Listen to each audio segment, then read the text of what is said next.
For the viewers who are watching this video and just got engaged, congrats! I did too and was looking for a matching wedding band. If you're instead here to see what my experience was like with Blue Nile, welcome to you guys too.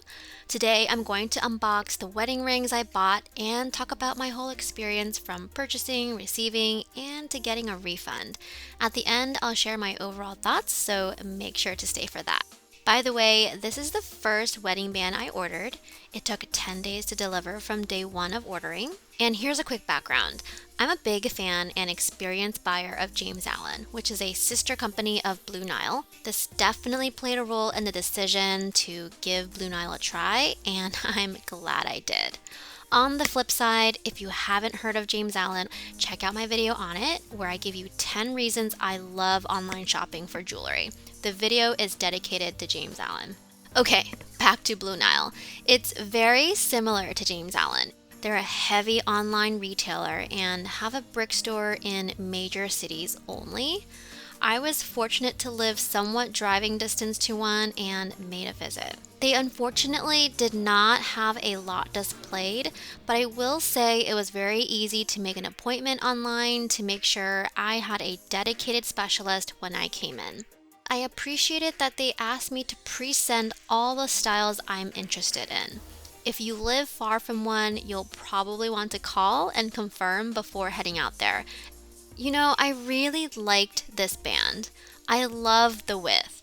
It just sit way too thick all around, and as you can see, it didn't sit flush with my ring. It was a gorgeous eternity band though.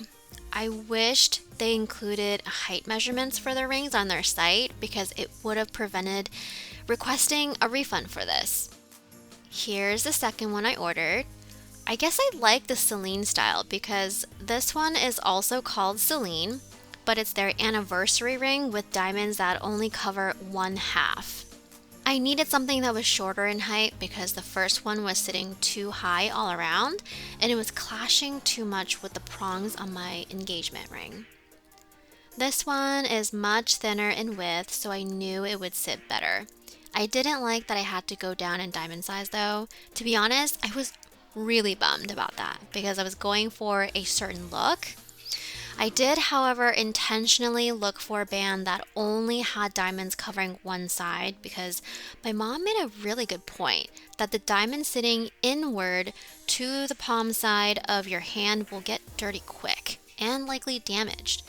I'd rather not have to clean it either so often if I don't have to.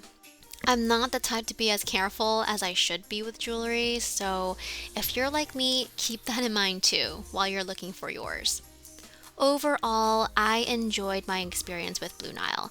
I'd definitely shop with them in the future. If you watched my other review videos, I pay attention to accessibility, customer service, and quality, which I felt Blue Nile hit all highs on. I really liked that the in-store specialists are in contact with you until you show up in person. For both deliveries, I had no issues. Mine even had a notation of the person's first initial and complete last name, who signed for them. The refund process was seamless and free. Sales and service associates were all very responsive and available 24/7. If you have any questions about my experience, comment below. Otherwise, don't forget to click the thumbs up and subscribe.